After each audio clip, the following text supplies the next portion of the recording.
आपका जमीन अपने नाम करा लिया और उसे 2 पीढ़ी के बाद खड़ा हो जाता कि ये जमीन हमारे बाप दादा का है। आपके बाप दादा को चप्पल पहन के अपने से आगे से गुजरने के लिए नहीं दिया जाता था। आपके पूर्वज के हाथ से पानी लोग नहीं पीते थे। तो इस धरती पर ज्यादा से ज्यादा जमीन जो है वो गरीब लोगों के पास था। आजादी के 77 साल बाद इतनी बड़ी आबादी बिहार में निषाद का रहने के बाद कभी किसी ने लड़ाई लड़ा नहीं। आज बंगाल में निषाद को आरक्षण मिल रहा है, दिल्ली में आरक्षण मिल रहा है एससी का, लेकिन हमको बिहार में नहीं मिल रहा। अगर आज आरक्षण की लड़ाई हमारे पूर्वज लड़ लिए होते तो आज निषाद का बेटा बिहार में कलेक्टर होता। 2020 में अगर हम समर्थन नहीं देते तो बिहार में मुख्यमंत्री नीतीश कुमार नहीं बनते। हमारे समर्थन से बिहार में मुख्यमंत्री बना। हम लोग आदरणीय लालू प्रसाद यादव जी के विचारधारा को मानने वाले लोग हैं। उन्होंने क्या किया?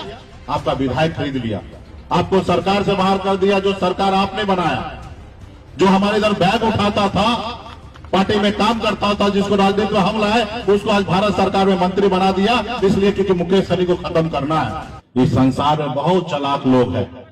आपके आने वाला पीढ़ी को आज भी आपको गुलाम बनाना चाहता है साथियों। इसलिए गुलामी की जंजीरों को तोड़ना है तो सबसे पहले अपने बच्चे को पढ़ाइए, लिखाइए, काबिल बनाइए।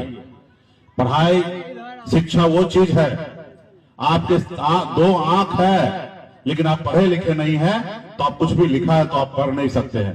तो आप समझिए कि आपके आंख कोई काम का नहीं है, आप अगर पढ़े लिखे नहीं है तो इसलिए पढ़ाई लिखाई इतना जरूरी है। आप मान लीजिए आप पढ़े लिखे नहीं है, कोई आके एक बोतल में दे देगा जहर, आप नहीं पढ़ पाइएगा, पॉइजन है और आप पी जाइएगा। लेकिन वही अगर पढ़े लिखे होगिएगा तो देख लीजिएगा भाई ये पॉइजन है, इस पीने से आदमी मर जाता, हम नहीं पिएंगे। तो इसलिए हर रोज आपको पॉइजन देने का काम इस संसार में लोग कर रहे हैं। इस धरती पर सब एक ही तरीके से लोग आए हैं, लेकिन आज देखिए कुछ समाज के लोग, कुछ लोग बहुत अमीर हैं और आप बहुत गरीब हो गए। वो लोग जो कोई काम धंधा कुछ नहीं करता है लेकिन सबको बेवकूफ बनाता है, लेकिन वो आज इस संसार में सबसे अमीर है। और आप दिन रात मछली मारते हैं, खेत में काम करते हैं, मजदूरी करते हैं, लेकिन आप गरीब हैं क्योंकि आप पढ़े लिखे नहीं हैं। आपका 1 लाख रुपया 1000 में बदल देता है, आपका 1 लाख रुपया को 1000 में बदल देता है और उसका 1000 रुपया को एक सुन्ना लगा देने से उसका 1 लाख हो जाता है।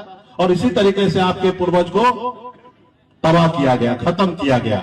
आपका जमीन अपने नाम करा लिया और उसे 2 पीढ़ी के बाद खड़ा हो जाता कि ये जमीन हमारे बाप दादा का है। तो आप अंग्रेज भी आए थे तो इस धरती पर ज्यादा से ज्यादा जमीन जो है तो गरीब लोगों के पास था, क्योंकि अंग्रेज को भी पता था, मुगल को भी पता था कि बड़े लोग जो है हाथ में मिट्टी नहीं लगाना चाहता है। इनको अगर हम जमीन देते हैं पट्टा पे तो ये काम नहीं करेंगे, फसल नहीं आएगा तो हमको लगान कहां से मिलेगा। तो उस समय में भी अंग्रेज हो या मुगल हो, ज्यादा से ज्यादा जमीन जो है वो गरीब लोगों को दिया था ताकि ये खेत के चीना को चीरकर फसल उग जाएंगे और हमको लगान देंगे। जब अंग्रेज गया तो जमीन कहां गया? वो हमारे नाम से नहीं रहा, वो दूसरे के नाम पे हो गया। तो इसलिए साथियों आने वाले समय में हम लोग बड़ी लड़ाई लड़ रहे हैं। हम लोग आदरणीय लालू प्रसाद यादव जी के विचारधारा को मानने वाले लोग हैं। हम लोग संघर्ष कर रहे हैं। आप कल्पना कीजिए कि बाबा साहब भीमराव अंबेडकर अगर हमारे दलित भाई के लिए अगर आरक्षण का व्यवस्था नहीं करता संविधान में तो आज इस संसार में हमारे दलित भाई का क्या हाल होता। आज हमारे पूर्वज लड़ाई नहीं लड़ते, बीपी मंडल जी के साथ मिलकर लड़ाई नहीं लड़ते, लालू जी हो या पासवान जी हो, तमाम हमारे पूर्वज, तो ओबीसी का आरक्षण नहीं होता। और जब आरक्षण नहीं होता तो आज मुखिया आपको गांव में ढूंढते डिबिया लेके तो आपका पिछड़ा का बेटा आपको मुखिया नजर नहीं आता। कर्पूरी ठाकुर जी का अगर अति पिछड़ा के लिए आरक्षण नहीं करते तो आज एक भी निषाद वो मुखिया कहीं पे कोई पंचायत में नहीं बनता। आज आपके पूर्वज ने संघर्ष किया जिसके दम पर आज सीना उठा के आप चल रहे हैं। अगर लालू प्रसाद यादव जी लड़ाई नहीं लड़ते 90 के समय में तो एक निषाद मल्ला का बेटा भी सीना तान के आगे नहीं आपके सामने में खड़ा होता। आपके बाप दादा को चप्पल पहन के अपने से आगे से गुजरने के लिए नहीं दिया जाता था। आपके पूर्वज के हाथ से पानी लोग नहीं पीते थे। ये ऐसे समाज था पहले, लेकिन ये सब चीज से हम दूरी आए हैं संघर्ष के बदौलत। और जब आप संघर्ष आज अभी भी बाकी है, अभी भी 100% में हम लोग 75% कामयाब हुए हैं, 25% और भी बाकी है। और जब हम कामयाब होंगे तो आज कल्पना कीजिए कि आपके आने वाला पीढ़ी बेहतर जिंदगी जिएगा। साथियों आज मैं आजादी के 77 साल बाद इतनी बड़ी आबादी बिहार में निषाद का रहने के बाद कभी किसी ने लड़ाई लड़ा नहीं। आज बंगाल में निषाद को आरक्षण मिल रहा है, दिल्ली में आरक्षण मिल रहा है एससी का, लेकिन हमको बिहार में नहीं मिल रहा। अगर आज आरक्षण की लड़ाई हमारे पूर्वज लड़ लिए होते तो आज निषाद का बेटा बिहार में कलेक्टर होता। आज 1.5-2 करोड़ की आबादी है बिहार में, एक भी निषाद का बेटा कलेक्टर नहीं है। तो इसलिए साथियों, हमारा अधिकार हमको नहीं दिया जा रहा। आज हमने लड़ाई लड़ा, आपने हमें अपना नेता माना, आपने हमें अपना बेटा माना, आपने कहा सन ऑफ अल्लाह आप आगे बढ़ो, हम तुम्हारे साथ हैं। और हम लड़ाई लड़कर बिहार में पहली बार बिहार को बताया कि मल्लाह का बेटा सिर्फ मछली नहीं मारेगा, वो विधायक सांसद भी बना सकता है। वो हमने करके दिखाया।